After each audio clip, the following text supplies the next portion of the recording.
la parole est à nouveau à Geneviève Garrigos.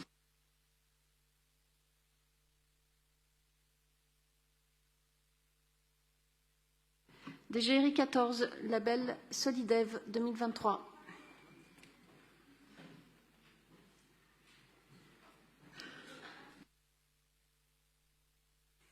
Hop là. Oui. Bien sûr. Madame la maire, mes chers collègues, chaque année avec le label Solidev, la ville apporte son soutien à des associations parisiennes qui mènent des actions de solidarité dans les pays du Sud. Depuis 2006, plus de 130 projets ont ainsi reçu une subvention de la ville pour un total de plus d'1 million d'euros. Toutes ces initiatives ont la particularité de mettre en lumière le tissu associatif installé à Paris, souvent animé par les diasporas, et de sensibiliser les Parisiennes et les Parisiens aux enjeux de la solidarité internationale. Ils répondent aux objectifs du développement durable fixés par l'ONU et visent à renforcer les actions des pays du Sud dans les domaines de l'éducation, du droit des femmes, de la santé, de l'entrepreneuriat et de l'environnement. En tant que membre du jury 2023, aux côtés d'Arnaud Ngacha et de Jean-Luc Romero-Michel, nous avons choisi de retenir 9 associations pour des subventions allant de 9 000 à 12 000 euros.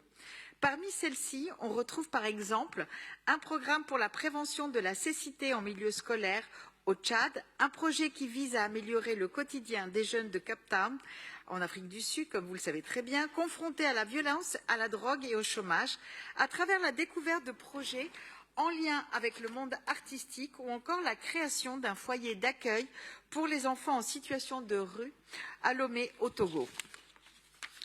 Parmi ces projets, tous de très grande qualité, j'aimerais vous parler plus particulièrement des brigades de paix internationales qui interviennent au Honduras pour accompagner et protéger sur le terrain et dans le cadre d'actions pacifiques les défenseurs des droits humains.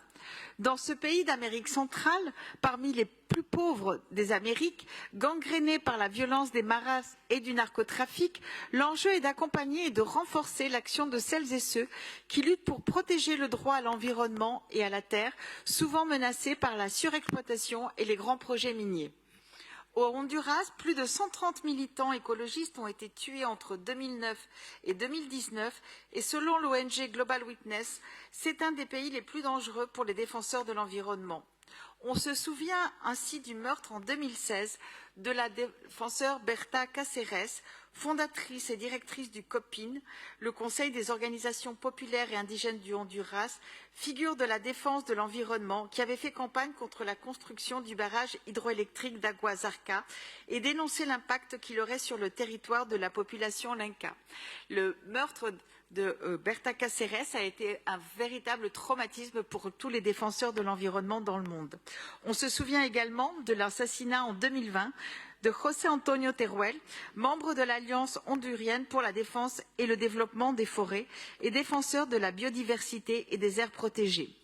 PBI est une organisation fondée en 1981 qui explore et met en œuvre des approches non violentes du maintien de la paix et du soutien aux droits humains en envoyant des équipes d'observateurs internationaux dans des régions de répression politique et de conflits. Elle apporte ainsi une protection aux personnes menacées de violences qui peuvent poursuivre leur action de défense des droits humains. J'ai eu moi-même l'occasion de travailler avec eux depuis de nombreuses années sur leur mission en Colombie, Haïti ou encore au Guatemala et je me réjouis de cette subvention. Aussi, je tiens à saluer l'action de notre ville qui se mobilise pour soutenir et protéger celles et ceux qui, au péril de leur vie, veillent à la préservation de l'environnement et des droits humains dans le monde et qui permet ainsi de rendre visible leur combat en France et en Europe. Je vous remercie.